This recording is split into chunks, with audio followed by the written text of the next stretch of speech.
Hello, everyone, my fellow mill homeschoolers. I'm excited to be here tonight. We have an amazing webinar for you, and it is Getting Started Homeschooling, Military Homeschooling Edition. So, we are excited to be here. So, I am Natalie Mack, the founder of Military Homeschoolers Association, and I am joined by the amazing Jessica Edwards. So, I will allow her to go ahead and introduce herself. She'll tell you about her family a little bit and who she is. You can see her title on the screen. So she serves Military Homeschoolers Association as the homeschool support facilitator. And so, Jessica, go ahead and let everyone know who you are. Yeah, well, I'm so excited. We're doing the webinar tonight. I'm Jessica Edwards. I am the homeschool support facilitator for MHA. I have been a military spouse for 18 years and a home educator for 5 of those years. Prior to that, I worked in the mental health field. So that is me in a wrap. That is super awesome. So, you see, we are here. We are excited. Go ahead and let others know that we are here. If you're watching us on Facebook, then you can go ahead and click that share, send it out to your group, to your fellow military homeschoolers. This is the time of year when we are often asked these questions about how do I get started homeschooling? And even if you're already homeschooling, you may have some questions because if you're like me, we've been homeschooling 23 years. We just finished our last of 5, but I always had questions. And so we are always learning. And so definitely we're excited to have you here. We're going to jump right into our topic because we have an amazing webinar scheduled for you today. So we want to start with just a discussion about your why for homeschooling. Why are you homeschooling? And I know over the years, sometimes families start homeschooling for one reason, and then it segues into another reason, or they start for thinking I'm just going to homeschool for a year, and they decide, no, this is really working, I really like this, our kids are thriving, I feel good about this, and you decide to continue for another year. And so we want to start this discussion tonight with you, and this is a live stream, as you obviously know. So please, any questions you have, any comments, I want to feature you on our stage with your questions and comments. And if you're watching later during the replay, you can go ahead and drop some comments in that wherever you're watching, and we will try to get back to respond to you. So let's keep going. What is your why? And so when we started homeschooling, gosh, our why was that we really felt like we wanted more time with our children. We felt like we needed to bond a little bit more. I did a TEDx. I talked about the impact of homeschooling, and I only reference that because I don't want to go too much into our journey. This is more about you all, but I want you to know that if you want to watch it, you can catch that on YouTube. And it talks a little bit about what I mean when I wanted a little bit more time bonding with our kids. And I'll share that. The story is there. And so over the years, so it developed. And as I saw how it benefited our family and all the potential that existed, and I saw that my children were thriving, we have continued. And like I said, we just graduated our 5th, and he's our last. I'm not okay, you all, but I will be, but I'm not right now. The mom heart, it's hard when you finish, right? And so I want to open it up for Jessica. So what started you, Jessica, on this journey?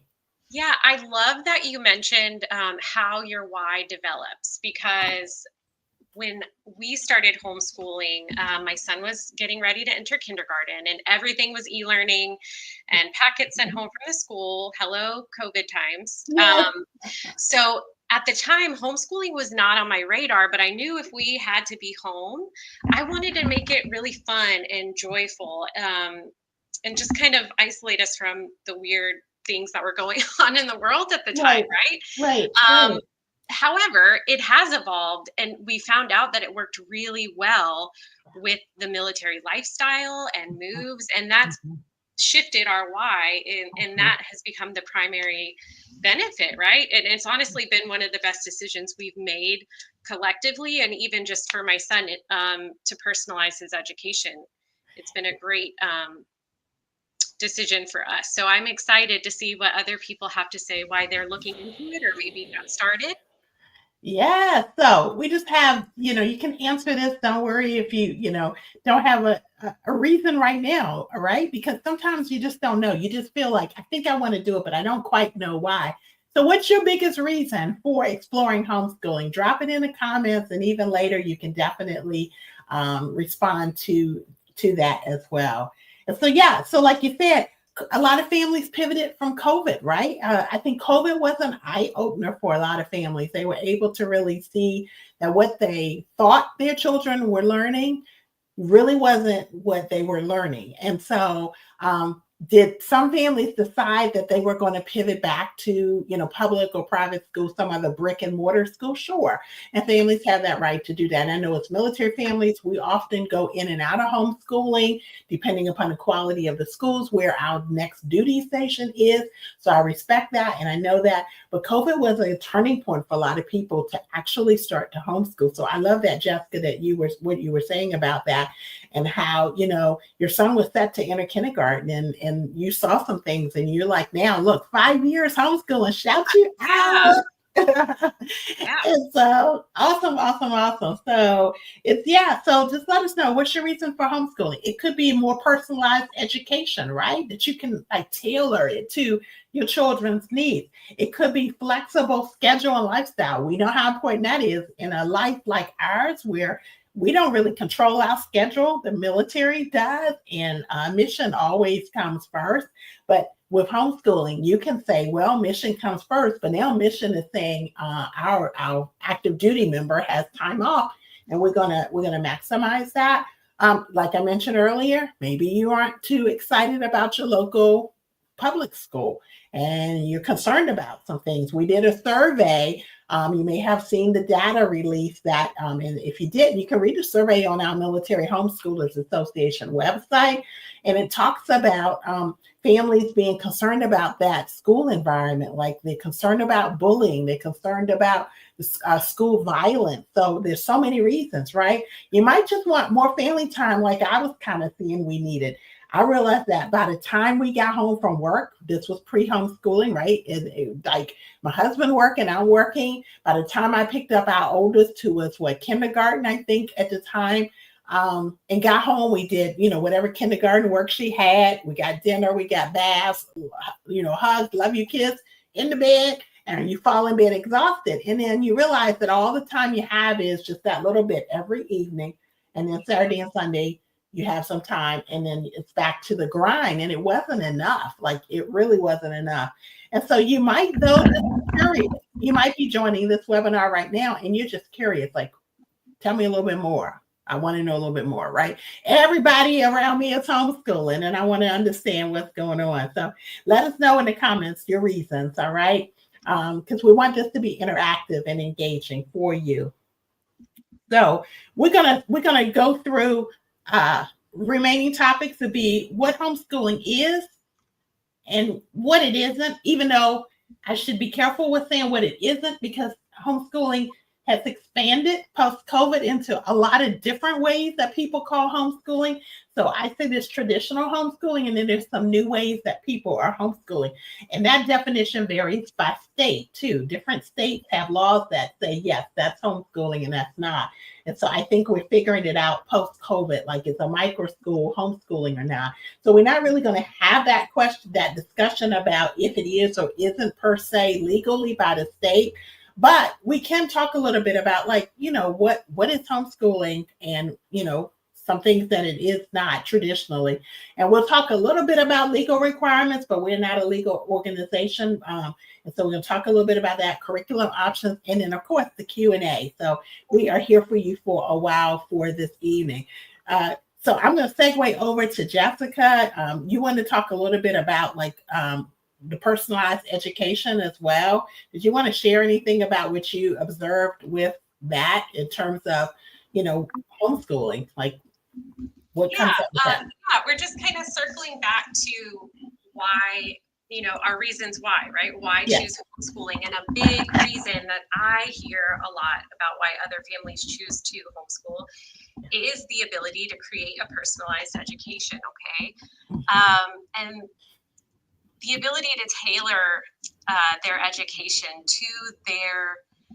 uh, to their likes and dislikes as much as you can, right, can make all the difference in how happy they are and their success, right? If they have buy-in in what they're learning, they're going to be way more engaged. So a great first step that I always suggest and I found personally helpful is how do they naturally approach tasks? Okay, this can be viewed from a very tiny child to even an older kid if you're kind of jumping in halfway through their educational journey. So for younger kids, you might notice that they're visual learners, right? They're drawn to picture books or notice things in their environment like colors or patterns, maybe more than other kids. Are they an auditory learner?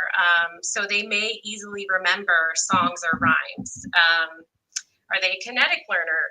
So do they like building things or acting out scenes from their favorite shows? Okay, and so we see a lot of that in the younger kids, but even for older kids, these same things can be observed a little differently, right? They may draw often, talk through their thoughts, or really enjoy those hands-on experiments. So you can definitely tailor how you approach curriculum or topics based on what you're noticing your child naturally is led to. So I love that. Going back to their natural abilities, like notice their energy patterns too.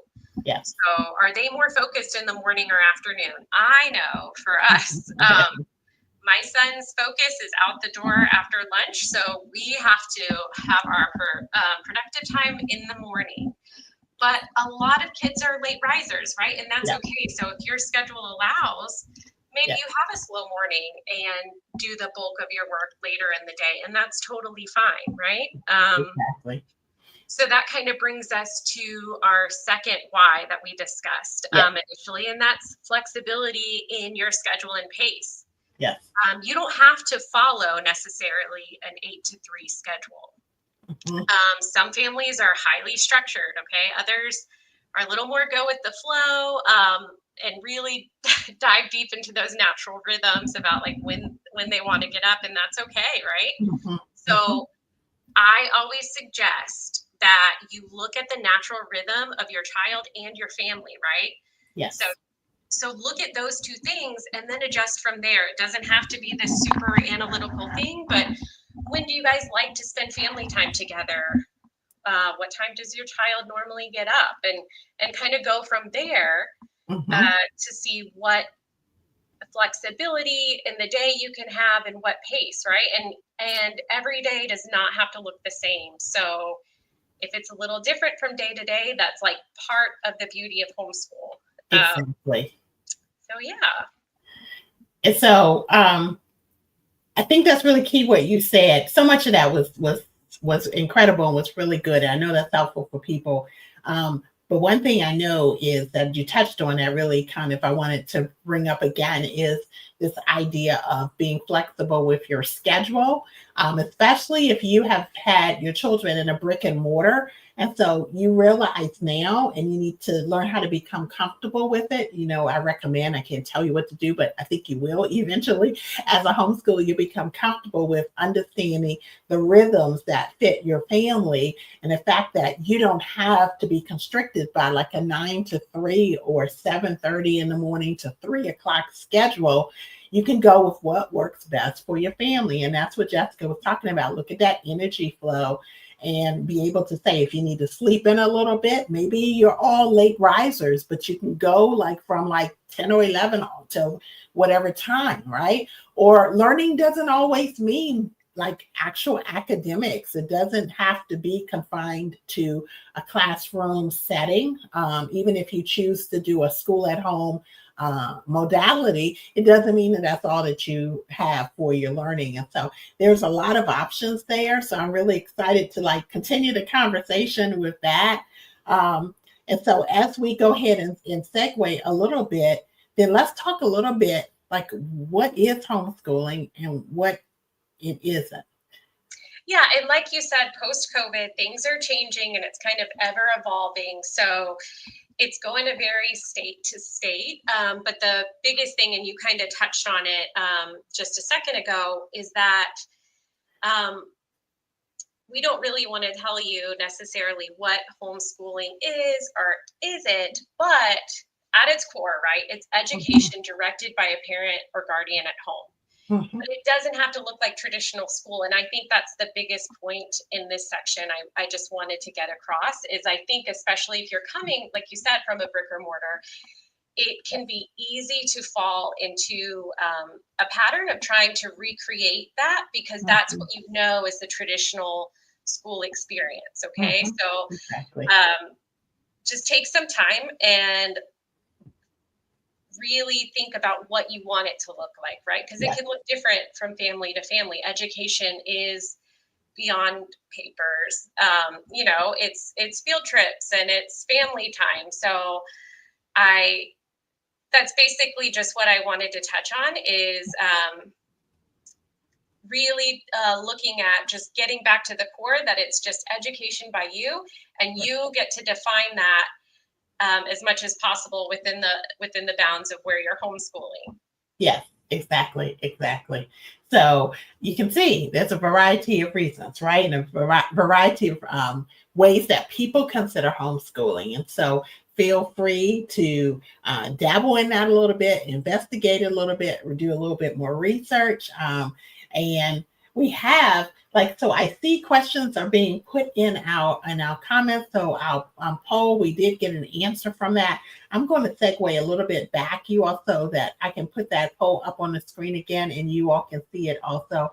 And we're going to segue just a little bit back to that so that was our poll question, right? And we do have a way for you now to go ahead and comment. I see we have a comment came in from Kenyatta Ramsey. I'm going to post that in a minute.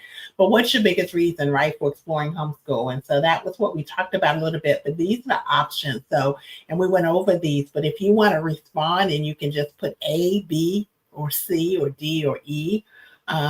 Definitely. And if you're watching the comments, you can see that in the comments on our Facebook page, LinkedIn, as well as our YouTube channel.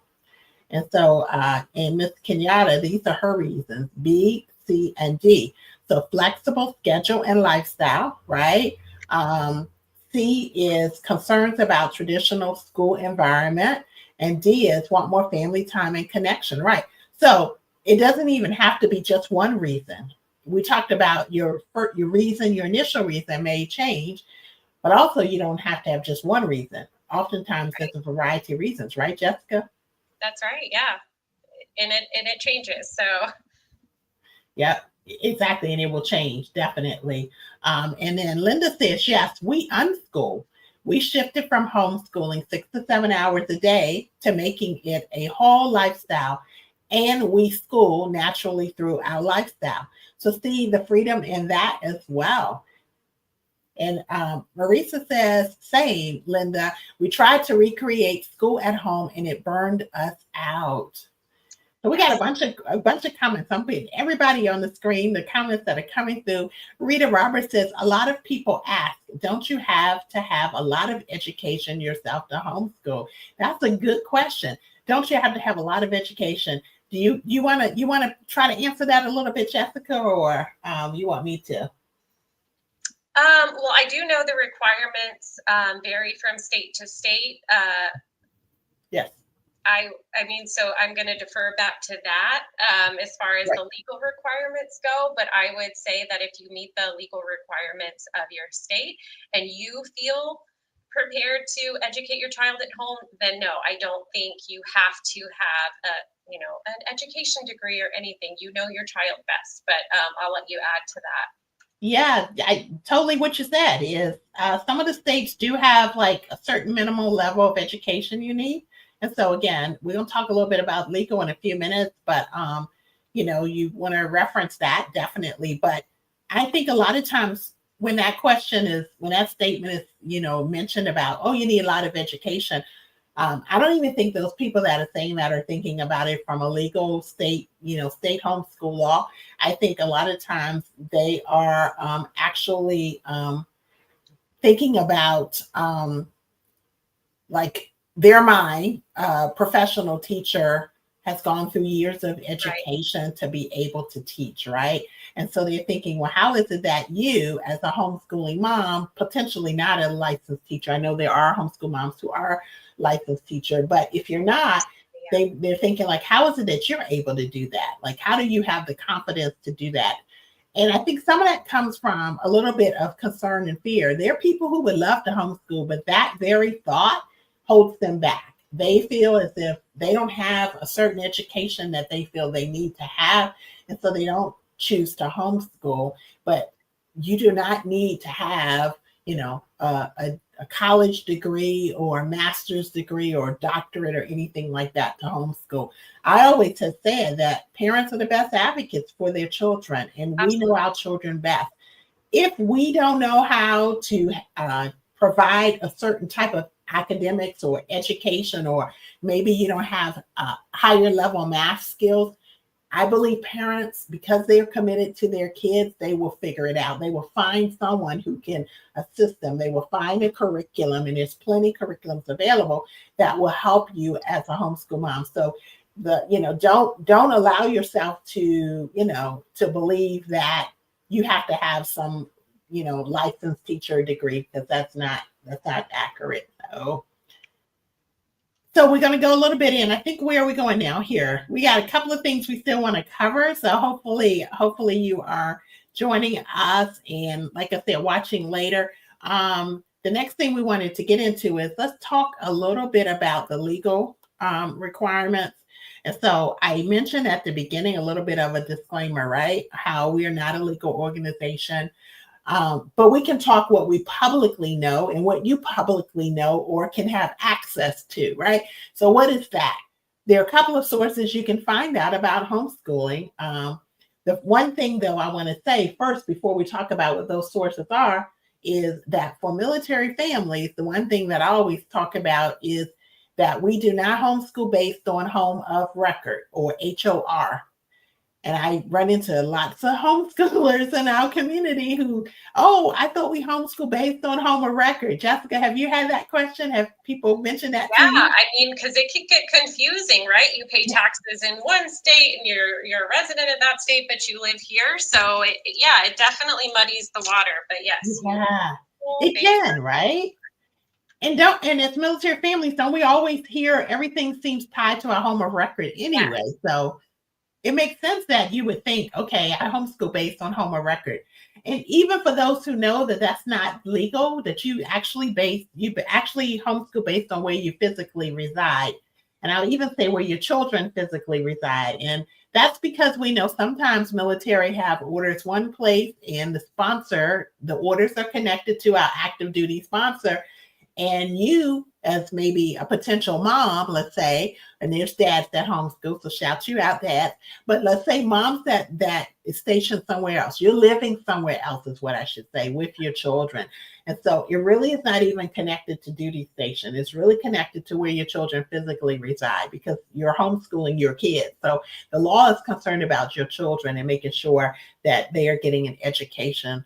And so it's really important to recognize that. The other thing about the home of record that I kind of say, and I laugh about a little bit, I think, Jessica, and you probably will laugh with this too, is that um, we know homeschool law varies from state to state, right? And so um, a state, for example, like Texas, and if you're watching later and you're from Texas, you probably will agree and say, oh, you don't have to let anyone know what you're doing at all, right?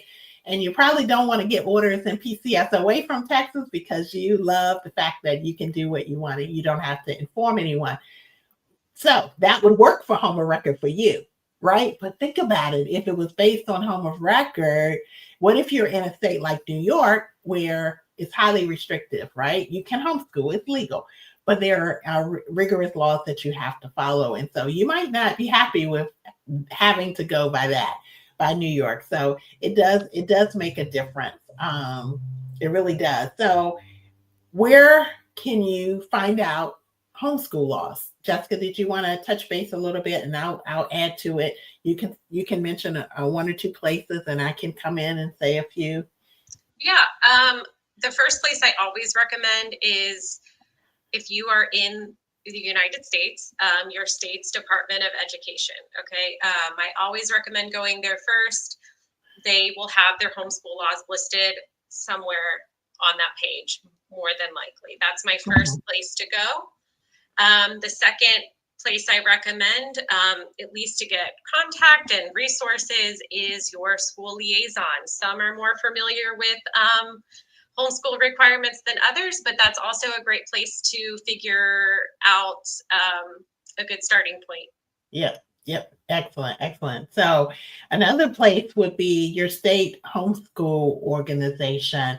And so these are nonprofits. They are not run by the state government. They are actually nonprofits that operate in your state. Most states have one. Many of them are faith-based, but some of them are not. But regardless of that, I don't know of any of them that require you to sign a statement of faith if you choose to be a member. And the reason that I mention them is because their main reason for existence and their foundational reason that they got started, many of them, was to advocate for homeschoolers in that state and make sure that it remained free and legal for people to be able to homeschool. And so they stay very well abreast of homeschool law. So your state org. And so please, if you're not a member of your state org, consider it, because I always tell us as military homeschoolers, you are wherever you are right now, homeschooling, and life is fairly good in terms of your homeschooling, and you decide, I'm going to continue homeschooling. You get orders somewhere and you pack up and you go place to the next destination. And you don't even consider, what if it wasn't free? What if it wasn't legal, rather, to homeschool? Like, you don't even think about it. We just assume it will always be legal. And we know in this past year, there's been increasing threats to whether or not we have the freedom to continue homeschooling. And so what am I saying then? I'm saying the state orgs fight that battle for us, so that as military homeschoolers, we PCS from one state to the next. If we want it to remain legal, we need to recognize the work that the state organizations are doing to make sure that when you PCS to that next state, you can continue homeschooling, right? So they have a purpose, but they run on member funds and donations. So I am a big advocate of telling you to join your state org, even for 2 or 3 years. Join the next one when you move. It's minimal cost and a whole lot of benefit. So they are a great place to chat for your law. Another one is HSLDA, Homeschool Legal Defense Association. You definitely can reach out to them as well. Some of you watching may know that I'm the Military Community Outreach Coordinator for HSLDA, and I am not doing this particular webinar as wearing that hat. So that is my disclaimer, but I do recognize and advocate for families to consider membership there and staying in contact with that organization, just so you know what's going on, especially if you're going overseas. So should we segue a little bit? Because we've been talking about CONUS here in the United States and the law. Should we segue, Jessica, to overseas a little bit, you think? Yes. Well, that is a little bit out of my wheelhouse. So I would love if you want to explain the homeschool requirements when you are overseas. Overseas. So when you're overseas, it is like Texas. So, meaning you can homeschool overseas without notifying anyone, especially if you are overseas on accompanied orders. That means that your sponsor got orders and the military said the family can come. That's the accompanied part. If you're on accompanied orders overseas in a country that has the status of forces agreement, which is known as SOFA, then you have the ability to continue living your life as if you were basically in America. And that's a big generalization, but it really does give you the ability to homeschool. You don't have to notify anyone, and there's no one to notify at all. And so, and then DODEA recognizes military families, right to choose to homeschool. So if you're overseas, or if you're even CONUS and you reside on an installation that has a DODEA scope, they typically will allow military homeschoolers to sign up for classes. I think 3 a year, And so there's some benefits to that if that's something you're interested in. But overseas is a different beast, a different animal. And so, but it's a gentle one because you can basically homeschool according to however you want. So Right. It sounds yeah. very flexible. Yeah. So people love it. They get orders just like I said, and they're like, oh, we don't want to leave. We got to come back to potentially come back to a state that requires a little bit more hoops, right? Right. And so, so you can find here your state requirements. Here is the hslda.org/legal. So that is one place, as well as some of the state orgs. So wherever you are, check that out. Department of Education, like Jessica mentioned. Definitely. I'm going to put Linda's comment up here. It's really back before our legal, but it just popped up, or I just saw it. She says, I didn't get a higher education until I started homeschooling my kids. It's like teaching them relit a fire for learning inside myself. Super true. Yep. Yeah. So I knew nothing about methodologies until I started homeschooling, and then I started researching educational methodologies, right? yeah, definitely. You started and checking into it, and you learn. And then you realize, oh, I want to dabble into this other type of homeschooling. I want to look at Charlotte Mason. What's that about?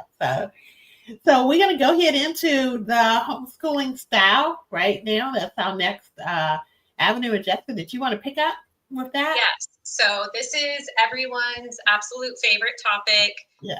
We could literally spend hours and hours today talking about curriculum because it's the best. So I expect the chat to explode here in a second. And if you're around homeschooling communities long enough, this conversation will never end. It's amazing. Everyone will have curriculum suggestions for you. And that's why I suggest looking at educational styles first, and then looking at curriculums that fit that style that appeal to you. Because there are so many, right? First that I want to cover is that there's no one size fits all approach, okay? It's totally fine to dabble in a few things, okay? You don't have to commit right away to one thing. Second, when you're looking at curriculums and styles, be realistic about your budget. Especially when you first start out, you can get sticker shock really fast. Because everybody wants to provide the best education for their child, right? Exactly. But that doesn't always correlate with price. There are plenty of free resources, and there's plenty in between, all the way up to very expensive options. You just have to do the digging and find the one that fits your family and your child the best. And that goes to our third point, is that think about what your child will enjoy. And what you'll enjoy teaching, right? There has to be a little bit of both, or it's probably not going to be successful. Right. So I'm going to go through a lot of different styles, and I'm going to list some pros and cons. And I say that very loosely, okay? Because there's nothing inherently good or bad about any of these styles, but I made a note of some things to consider when you're choosing options for your family and looking at these different styles. So, all right, go for it. Yeah, so first we have the traditional style. That's going to look the most like a traditional classroom with structured curriculums, often listed by grade level. The subjects are taught separately, and you can find a lot of these curriculums sold as a set. The benefits of these are that they're super easy to follow, and they have measured outcomes, which can be really beneficial when you're just getting started. The cons to that is that it can feel really rigid and lack the flexibility that some of us are looking for, okay? Another really popular style is classical. It follows an ancient educational model that dates back to ancient Greece and Rome, okay? And those are also really popular, okay? It's based on three-stage model of development. So it provides a deep, well-rounded education. It emphasizes teaching a child how to think and how to learn rather than just what to learn, okay? However, there's a lot of reading and writing with this style, which may not suit every child. There's also a lot of parent involvement. So if you have multiple children, this may not be the easiest to implement with all of them at the same time. Right. Yeah. Another option is Charlotte Mason. This has a strong emphasis on nature and the arts. So there's also a lot of reading and narration with this one. Narration can build comprehension and speaking skills, which is great. But the cons to consider is that it requires a lot of reading and parent involvement. It's also less structured. So if you are a parent that wants measurable outcomes, this may not be a great fit for you, because they don't have the same identifiable markers like grades or passing tests that maybe some of the other styles would. Another really popular one that we see in brick and mortar schools in homeschool is Montessori, right? Like that, it's been around for a long time, but I really do feel like it's been blowing up with the emergence of more awareness of child-led instruction. Okay, so this means in your homeschool setting, creating a specific place for your child to choose activities and to work at their own pace. It promotes a lot of independence and incorporates life skills into their education, right? Right. It also uses a lot of manipulatives. So the cons to that is that you would have to prepare the environment maybe a little bit more than you would with some of these like book-based curriculums. You're more of an observer rather than a director. So that can be challenging if you aren't versed in the methodology of Montessori. Right. Unschooling, I've seen that come up in the comments. That's also something that's just catching on like wildfire in homeschooling communities, which is so exciting to see and learn about. And again, the benefits of this is that it's child-led, and there's been a lot of talk that this can be great for neurodivergent children, and it's highly personalized. The cons are that it lacks structure, or it can, and it also requires a high level of parent commitment, and it can make meeting formal requirements difficult. So if you have all the unschooled parents in the comments, if you guys have something to add, or maybe how you kind of address some of those things, I'd love to hear it, because it's fascinating to me.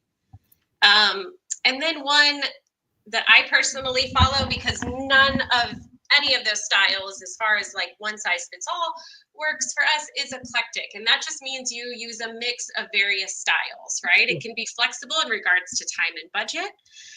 So you may pick one expensive thing and then one free thing, and you mix them all together. You're essentially pulling all of your favorite things from various methods. And this can make it easier with multiple children because you're not married to a specific methodology. The cons are that it requires some consistency and organization on your part, because it's not going to necessarily be as easy as an open and go curriculum. Right. And the biggest thing is there is a risk of overbuying. Yes. Because everything can be curriculum, right? So those are my thoughts on just how to get started and maybe choosing curriculum. Do you have anything to add to that, Natalie? Yeah, so I think that was really great. So it gave a lot of good detail about different ways people could potentially choose to homeschool. There's even others. So do your research, dig a little bit. There's so many more ways as well, but these are the common ways that Jessica just went over. So we were always, I would say, eclectic too, Jessica. So and I was always like, oh, let's do a little bit of that, a little bit of that. And then each of our children was different. So you may experience that as a family. If you have more than one child, they may not be alike. More than likely, they are not going to be alike. So some things are going to work and some things aren't for you. So that can help as well if you kind of embrace that and let people know. So interesting enough, when we started homeschooling our oldest children out, which are our daughters, they were in a private Montessori school. But when we started homeschooling, I did traditional. I didn't even know at the time that I could have continued with the Montessori. So I don't know if I would in hindsight, even though Montessori was a great start for our kids, for our daughters. I segued to traditional. What I didn't realize, though, is that with Montessori, there wasn't a lot of paper and pencil math. And so I should have done a little bit more homework with that. I think it would have made the transition a little, because we went straight to Abeka at the time. So the back of workbooks. And so my daughter, my oldest daughter, was like, give me some manipulatives, mom. I can figure that out with manipulatives. And I was like, no, paper pencil. Because what? I wasn't homeschooled. So I was homeschooling based on what I thought we learned over time. Definitely, And so we have a question that popped up our show, and it looks like our awesome podcast and content manager has answered behind the scenes. But I'll put it up here. Military Homeschool Association also allow veteran families. And so like Marissa said, we love our veteran families and are here to help you as well. Anyone that's military connected. And I will go ahead and put it out here, even your Coast Guard, because you all, in my mind, you're military connected. I know the other 5 branches are under DOD, Coast Guard's under DHS, Department of Homeland Security. Doesn't matter to us. We're all one big family. We're all military. So, and then Rita has a comment here: eclectic equal ultimate IEP. Rita. And Kim Ramsey. So we got comments coming. I love the comments. I customize a combination of curriculum based on the individual needs at that time. Yes. So see, she knows to look at her children. What do they need? And we can customize it. And you can do that. You don't have to ask anyone, you all. I know if you are pivoting from public or private school, no one asked you what curriculum you thought your children should study, right? No one asked you that. They didn't care what you thought as a parent. And it would have been hard for them to care, because say you got a classroom of 20 plus kids, every parent is going to say something different. So it wouldn't have worked anyway, right? I'm not slamming public school. I'm just saying it just wouldn't have worked. But as a homeschooling parent, it works. You get to choose what curriculum for your kids. And if it doesn't work, you can either ditch it or keep it, because maybe the next child, if you have another child, it may work for them. So that's how us homeschoolers have our own libraries, right? At home.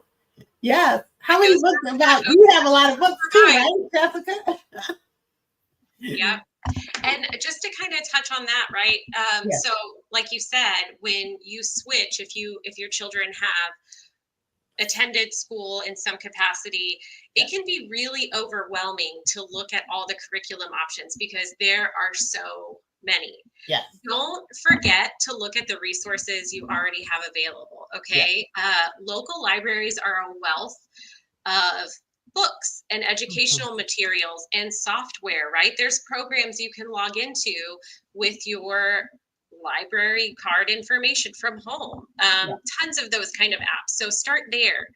And then once you've kind of figured out like what you already have, then look at curriculum options. Okay. Most curriculums, if not all, provide samples online with the scope and sequence of what they're going to cover. Okay. So you can make sure that, because some of them are not listed, like we talked about, some of them are listed by grade level and some of them are not. And it'll give you an idea of where your child is in that curriculum.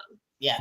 Or where, if it's at the appropriate level, right? And if the scope and sequence doesn't answer your questions, there are so many online reviews from personal users.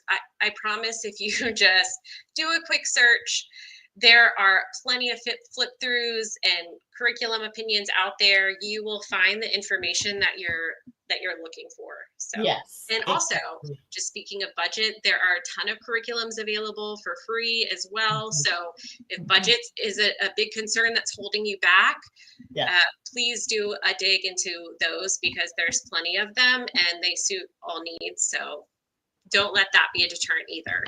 Yeah, definitely. I love it. The one thing I was going to mention with the if you start, let's say if you start with a math curriculum, like say we're going to talk specific just for a minute. Say we start with a Saxon math curriculum, and you decide you're going to switch to say Math UC or teaching textbook.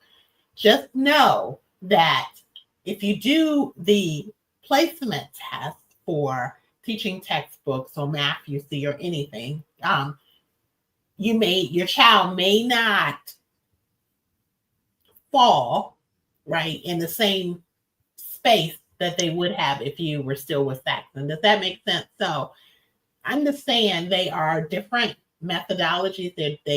Some of them are mastery and some of them are spiral. And Yes. then teaching textbooks, has the online platform. So just recognize that. Don't feel like, oh my gosh, my kid didn't do so well. It may just be that it's a different type of math curriculum. And so you're going to have to dig a little bit deeper to see what is the reality there. Okay. Yes, that's an excellent point. Yeah. And then I love that you also mentioned about a lot of the free resources that are available.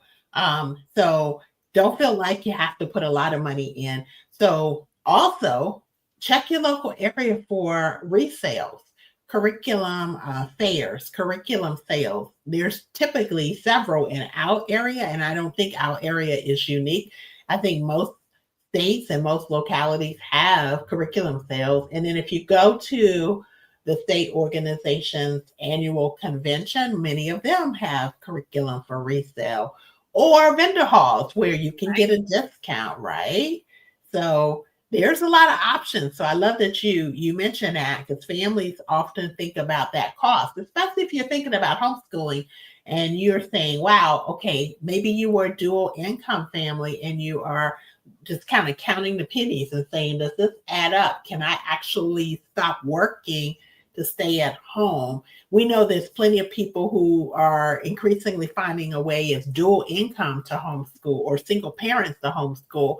But say you choose to come home and be a stay-at-home mom or a stay-at-home dad, and you want to look at cost. I agree. You should take a look and see what you can find relatively inexpensively. So, I mean, there's so many options. And then here, Rita says, our local library used to carry a list by grade of all the books the kids in that district were expected to read. Wow. Oh, that's a good Yeah. list. Yeah. So there's all these places, right, that you can actually find opportunities. And as we talk, I'll just throw in something right now. As we talk about, like Rita mentioned, the library and reading, and make sure that you are looking into our summer reading partnership with United Through Reading, because you get a free book once you sign up, and then you download their app and you do like a quick recording of you reading to your children. You get a free book after each one. So and an amazing PDF is available. So sign up on our website for the summer reading program. It's free, y'all. It's free. And the book list has been made by a homeschooler, military homeschooling mom. So it's books that you're going to like for sure. Right? And I'm going to shout Linda out, our partnership program director, for doing a fabulous job with that. So make sure you have access to it on our militaryhomeschoolers.org. So that's a plug for what we're doing. The book selections are great on that. So I'm glad you mentioned that. I was super excited to hear about that launching. Yes, we're excited about that partnership. So as we come to a close in terms of this, but we want to open up for any Q&A that's coming in. I see people are coming in and out, and I know it's evening time and all the things are happening with dinner and baths and everything. So I also know a lot of people watch the replay. So please, like I've mentioned a couple of times, go ahead and engage with us in the comments. We'll come back in. And if you didn't get some links or you have some questions, definitely Marissa's doing her best to drop a lot of links in the chats, but feel free to ask questions. Definitely, if you are not on our newsletter list and you want to go ahead and get on that, so you can sign up at our website as well. So all the ways to engage with us. So we're going to kind of segue before we go to Q&A into any final tips for success. So I'm going to volley the ball back to you, Jessica. Yeah, just to kind of touch on what you were saying really quick about the resale. Also, don't forget about virtual resale groups, group buy-ins. That's one of the biggest things I didn't learn about until later, and I wish I learned about it sooner, is there are tons of virtual groups that you can get a discount just from buying collectively. But yeah, final tips for success. Start small and adjust as you go. Okay. You don't have to buy your whole curriculum all the way up to their senior year. Okay. Good Just point. do a semester or just do 1 year, whatever feels comfortable and works for your budget. Start Mhm, there. Okay. mhm. Um, a big thing is focus on connection with your child and curiosity, right? You have the time to go into those deep dives if they have a question and segue into a slightly different topic. Work with that, right? Right, right, Um, and trust your instincts. You know your child best. That's been said over and over again in this webinar. But you know if a curriculum is landing with them or not. Okay, yeah. so trust that you know, and if you need to make adjustments, that's okay. And just my final piece of advice is to remember that it is a journey and it's not a race. I Okay, love that. especially when you get started, it can be really easy to get worked up and stress about standards and pacing. And like you said, if you switch curriculums, they may fall in on a different level. And that can get really stressful very quick if that's the only thing you're looking at. Okay. But if your Mhm. child is progressing, that is progress. And Right. they are moving forward and focus on that. Don't get overwhelmed in the little things. I love that. I love it. I love it. I love it. The homeschool mom stress is a real thing and it's so unnecessary. But you have to grow to realize that. And I'm not laughing at anyone. I'm not minimizing it. It's a real thing. And so I have been there, but I do know you can grow out of that. One of the things I also recommend is don't look over into anyone else's homeschool backyard. You know how sometimes we look over and we see, oh, that grass looks so much greener than our yard. Don't do that. Now, can you get advice from people? Be careful who you ask, but yes. All right. Not everybody knows what they're talking about, but you can. Can you fellowship with other homeschool moms? Can you commiserate? Can you share? Yes, definitely. That's community. That's fellowship. That's part of the journey. But the comparison piece is what I'm saying. Their journey, their family, their school, their backyard, and their grass is not yours, right? So embrace who your kids are. Embrace who you are as a homeschool mom. Embrace your family and what's unique about your family, right? And focus on that, kind of like a horse race. Just laser in on your family, and you will do really well. So, and trust the process, like Jessica even said. Trust your instincts. You know your child best. Don't second guess that. Have confidence. Just like when you know your child is not doing well, not feeling well. Have you ever awakened in the middle of the night and you're like, oh, so and so something's going on, right? You just, you would always know, even if you had several kids who was sick or something was not right. Trust your instinct. Do not doubt, even because you're still a mom. You're still a mom. So trust those mom instincts. I'm gonna put up so we talked about that. So that you can, that's the website that we mentioned already for the summer reading program. I'm going to put up this comment too. The DoD MWR library free, and Jessica talked about libraries, so definitely. And then Linda has a question that came in. Do you have an email that you can share if I have any homeschool questions regarding homeschooling as a military family? Yes, you can reach out to, let's see, that would definitely go to Jessica, right? So Jessica, you want to give them your contact? Yes. So hopefully it'll be added to the chat here in a second. But my email address is jessica.edwards@militaryhomeschoolers.org. So if you have any questions, you're welcome to reach out at any time, and I will do my best to help you or at least guide you in the right direction. Also, please feel free to use the chat because we are doing a webinar in July with the special education director of MHA, Ashley. So please write your questions. We are going to do a deeper dive into, okay, so now you have your curriculum set. How can you fine tune it? Okay, so I would love if that conversation was guided by what you guys want to know. Yeah. How can we help you best? in making this a positive school year for your family. So Exactly. I look forward to seeing the feedback. Yay, I love it. I love it. Rita says free. Oh yeah, free book. That must have been the United for Reading. Yeah, free book. And then we have a comment that has come in from Dana Taylor. Hey Dana, thanks for joining us. She says, yes, education doesn't have to be lightning speed, just life speed. Oh, I love that. Oh, Light speed, that's just a great way to think about it. I love that. I might have to borrow that. Can I borrow that, Dana? And then Linda says, thank you for that email to reach out if you have any questions. And then also we have another one here.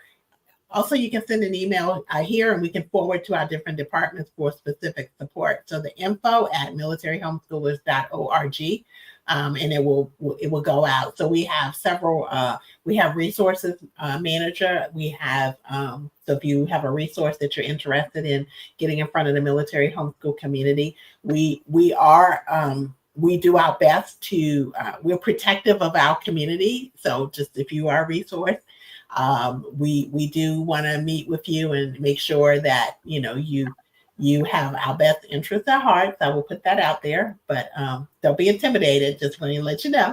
And then we look, always invested and interested in partnerships. So we do the same process there. We have school liaison officer, manager. Jessica is our homeschool support facilitator, as you know. We have a program director for education. We have so many amazing, and I want to shout our whole board out. If you want to see us, take a look on our website and you can see most of our pictures and bios are up. There's still a few. And again, if you want to volunteer and serve, then definitely reach out to us as well on our website.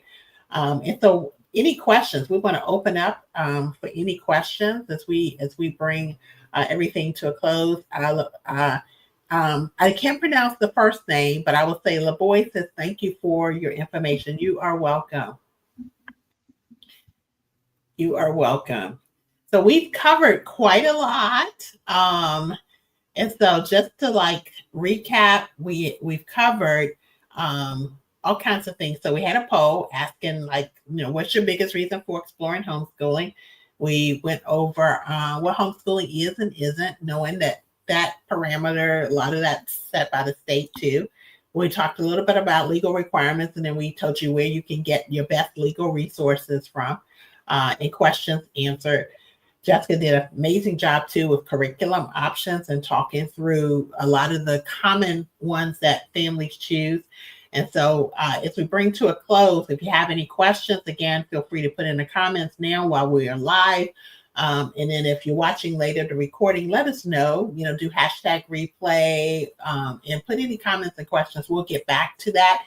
If you're just joining us, I'm sorry, but make sure that you're following our page so you can set your notifications on the Facebook page so that you can see that we're going to be live, because we do a lot of advertising, but I know that everybody's schedule is busy. So I feel if you're coming in late, you're like, I didn't know. Make sure you're following us and you set your notifications.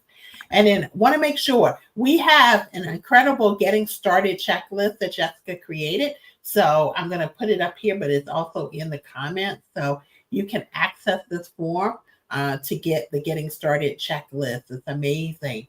And we have one last question from Rita that has popped up. Do you know where military families can use an ESA from their state? That will vary, and that's still being figured out too.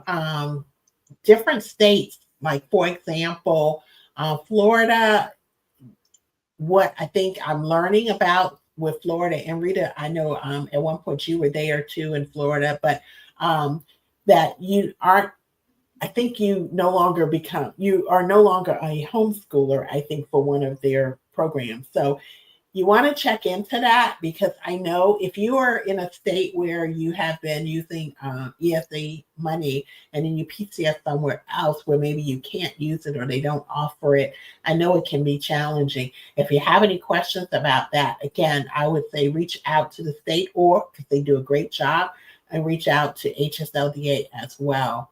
And then LaBoy says, I'm Maria. Okay, great, great, great. Thanks for joining. And so we appreciate you. Jessica, any final things you want to say as we come to a close? I just wanted to say thanks for watching the webinar tonight. We really appreciate it.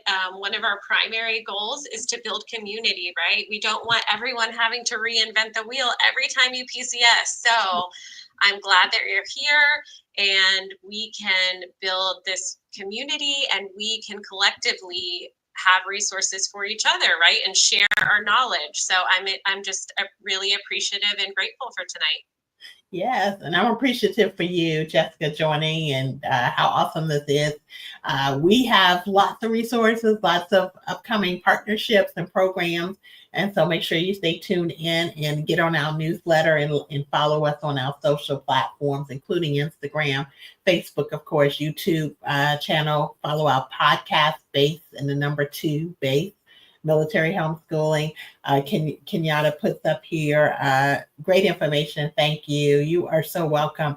So we have a lot of things coming up. So I'm glad that you have joined us. I'm glad you're watching the replay. Thank you so very much. And we're excited about the future for military homeschooling and MHA. So thank you for your support and happy homeschooling.